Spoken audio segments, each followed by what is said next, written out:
Graça e paz, um bom dia a todos. Hoje nós continuamos com o nosso devocional diário. Se você está acompanhando nossas proposições de leitura do Antigo Testamento, está lendo os Salmos, do capítulo 37 até o 39. E no Novo Testamento chegamos a Lucas, capítulo de número 20. Nós vamos ver que num daqueles dias, Jesus está ensinando o povo no templo e aí chegam ali os seus inimigos, digamos assim, sacerdotes, escribas e anciãos. Eles vêm para tentar pegar Jesus numa coisa errada, querem destruir a vida de Jesus de todas as maneiras e eles não medem esforços para poder fazer isso. Nós vamos ver que Jesus ali ele vai trazer uma parábola que vai confrontá-los.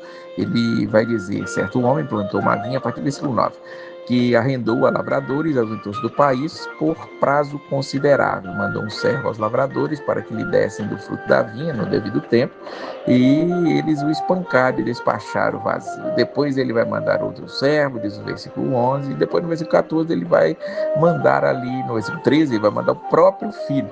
E aí esses lavradores maus, eles vão dizer: este é o herdeiro, matemo-lo para que a herança venha a ser nossa.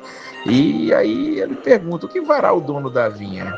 E ele mesmo responde: virá e exterminará aqueles lavradores e passar a vinha a outros.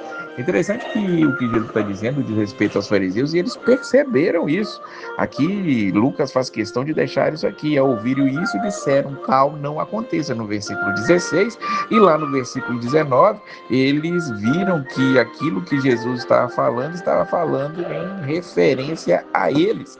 Veja que, apesar das parábolas serem para a condenação daqueles que não entendiam aquilo, como Jesus vai explicar, por exemplo, no livro de Marcos, sobre o uso das parábolas, vemos aqui que algumas eles conseguiam pelo menos entender, e é justamente o que Jesus quer dizer. Ele veio junto com outras parábolas também, mostrando que ele é o filho desse homem, o dono da vinha, ou seja, Deus deixou a vinha ali por conta dos judeus, mas os judeus eles não cuidaram bem dela e ainda mataram profetas, e o próprio filho foi morto por eles não entenderem o dia da sua visitação, como nós vimos no nosso devocional de ontem.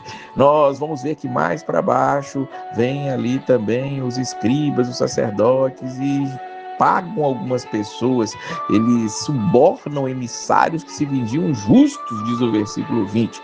E um desses emissários, ele chega e pergunta: é lícito pagar tributo a César ou não? A ideia era pegar Jesus. Jesus fala: pode pagar, ele ia ter um problema com os judeus. Se ele fala não pode pagar, ia ter um problema com os romanos.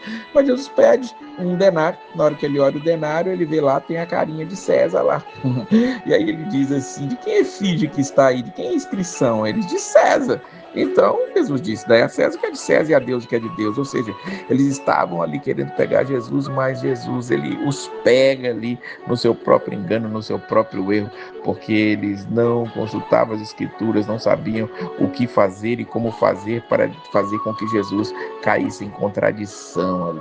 Mais abaixo nós vamos ver no 27 os saduceus, que não criam em ressurreição, falar sobre o problema da ressurreição com Jesus. Jesus também vai deixá-los ali em maus lençóis, e no finalzinho nós vamos ver Jesus repreendendo: estão vendo isso tudo que está acontecendo? Escribas, fariseus, saduceus, sacerdotes, anciãos, guardai-vos dos escribas. Eles gostam de andar com vestes talares, muitos apreciam saudações nas praças, as primeiras cadeiras nas sinagogas e os primeiros lugares nos banquetes, os quais devoram as casas das viúvas e, para justificar, fazem longas orações. Estes sofrerão juízo muito mais severo. Veja que Jesus está chamando a atenção: cuidado, guardem-se dele. Eles gostam de serem vistos, gostam de serem ovacionados, eles gostam e acabam devorando a casa das viúvas e fazem longas orações para chegar a hora do almoço e acabar pegando ali o que eles querem. Mas Jesus diz: o sofrimento deles está guardado, eles sofrerão um juízo muito mais severo. Jesus ele mostra claramente, principalmente aqui no livro de Lucas, que há tipos de condenação, tipos de juízos que serão diferenciados. O inferno é um local onde haverá juízos diferentes, açoites diferentes, e que nós não queiramos saber como são eles. Simplesmente busquemos o reino dos céus para estarmos junto com o Filho, para que quando ele vier, encontre-nos trabalhando e servindo a Ele com grande alegria. Que Deus abençoe a sua vida e a paz do Senhor.